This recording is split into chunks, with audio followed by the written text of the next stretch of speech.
বিসমিল্লাহির রহমানির রহিম।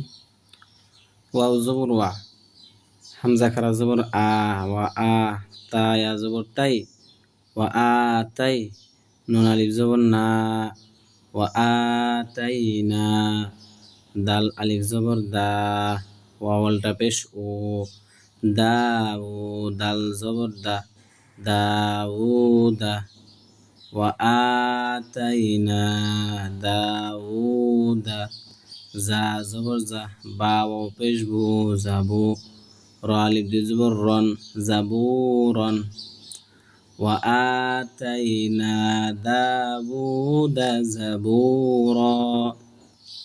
খারা জবর এক আলিফ টান দিতে হবে, জবরের পরে শুধু আলিফ এক আলিফ টান দিতে হবে, জবরের পরে খালি আলিফ এক আলিফ টান দিতে হবে, উল্টা পেশ হলে এক আলিফ টান দিতে হবে, পেশের পরে জজমল এক আলিফ টান দিতে হবে।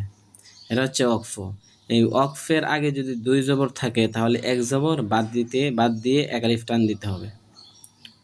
হামজা জবর আ, আইন দাল জবর আদ, ওয়াদ, দাল লাম জবর দাল, আদ দাল, লাম খারা জবর লা, হা পেশ হো, আদ দাল লহু, লাম জবর লা, হা মিম পেশ হুম, লাহুম, মিম গইন জবর মাগ, লাহুম মাগ, ফাজের ফি, র জবর র, মাগফির, তা ওয়াও দুই জবর তাও, মাগফির তাও, ওয়াও জবর ওয়া, হামজা জিম জবর আজ, ওয়া আজ, র আলিফ দুই জবর রন, ওয়া আজে রন, আইন জবর আ, জয়া জের জি, আজি, মিম আলিফ দুই জবর মান, আজিমান।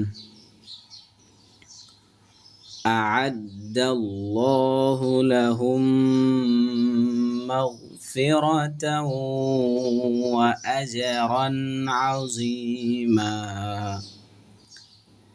আমি আবারও বলতেছি যে জবরের আল্লাহ, এই শব্দটা হচ্ছে আল্লাহ শব্দ। এই আল্লাহ শব্দের আগে যদি জবর অথবা পেশ থাকে তাহলে আল্লাহ, লামটা কি হবে? মোটা হবে।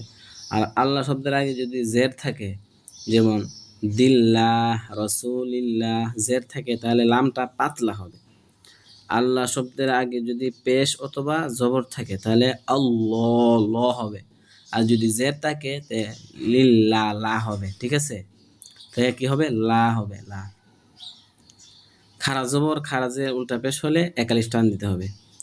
লাহুম, মিমের উপর কি আছে? এখানে তাসদিদ, গুণনা করতে হবে।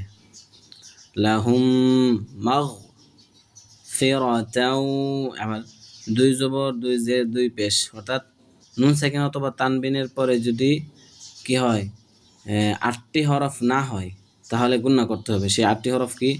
হামজা হা, আইন হা, গইন খ, র লাম। তো ওই হামজা হা, আইন হা, গইন খ, র লাম এখানে আসে নাই। এই 8টি হরফ যে কোনো একটি হরফ যদি না আসে তাহলে গুণনা করতে হবে কি? নুন সাকিন অথবা তানবিনের পরে। তানবিন কাকে বলে? দুই জবর দুই জের দুই পেশকে তানবিন বলে।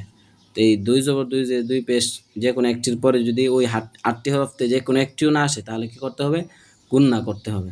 তাহলে এখানে তাউ ওয়া আজে, এটা হচ্ছে কলকলা, কফ ত বা জিম দাল, এই 5টি হরফ হচ্ছে কলকলা। রন আজিমা, আমি বলতেছি এটা হচ্ছে ওয়াকফ। এই ওয়াকফের আগে যদি দুই জবর থাকে, কি ওয়াকফের আগে যদি দুই জবর থাকে, এখানে দুই জবর আছে ওয়াকফের আগে, তাহলে এক জবর বাদ দিয়ে এক আলিফ টান দিতে হবে, আজিমা, অর্থাৎ তাহলে মিম আলিফ জবর মা হবে। তার মানে মনে মনে ধরতে হবে যে এখানে শুধু একটা জবর, আর একটা জবর নাই। আজিমা, হামজা র জবর আর, রাহা জবর রাহ, আর রাহ, মিম খারা জবর মা, নুন পেশ নু, আর রাহমানু, আইন জবর আ, লাম লাম জবর লাল, আলাল, আইন র জবর আর, আলাল আর, শিন সিন জের শিস, তা জবর তা, ওয়াও খারা জবর ওয়া, তাওয়া, আর শিস তাওয়া, আর রহমানু আলাল আর শিস তাওয়া, ওয়া, ওয়ানা, ওয়া, ওয়া, খারা জবর, মিমের উপর খারা জবর এক আলিফ টান দিতে হবে, কারণ খারা জবর খারাজের উল্টা পেশ হলে এক আলিফ টান দিতে হয়। আলাল আর, আর শিস তাওয়া, জবরের আগে যদি আর এই রর আগে যদি জবর অথবা পেশ থাকে তাহলে রটা মোটা হবে, আর আর অথবা অর। আর যদি এই রর আগে যদি জের থাকতো তাহলে ঈদ, রটা কি হতো, রটা পাতলা হতো। আর রহমানু আলাল আরশি ইস্তাওয়া,